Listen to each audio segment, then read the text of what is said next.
दोन ठाकरे एकत्र आले, तुम्ही पण होतात परवाच्या कार्यक्रमाला. दोन ठाकरे एकत्र झाले आणि त्यातून मग जो उत्साह आहे तो उत्साह आता दिसतोय का रस्त्यावर? त्यातून तुम्हाला थोडासा जो उत्साह असेल, अतिउत्साह असेल, कार्यकर्ता जास्त रस्त्यावर दिसतोय? मला हे बघा, आम्ही एकत्र का आलो त्याच्या मागचा जी पार्श्वभूमी आहे ती हिंदीचा जो GR आला आणि त्याच्यावर आम्ही एकत्र आलो की मराठी माणसाने एक झालं पाहिजे. आता कालच्या मोर्चात एक आहे, मराठी एकीकरण समिती होती, तिथल्या अनेक गणपती मंडळं होती, दहीहंडी मंडळं होती. आमच्यासाठी जिथे मराठीचा विषय येतील तिथे आम्ही सगळे एकत्र येणार.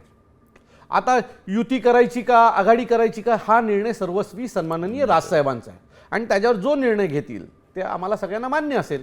आमच्यासाठी ज्यावेळेला मराठीचा विषय येतो ना त्यावेळेला तिथला मराठी म्हणून सगळे एकत्र आले पाहिजे.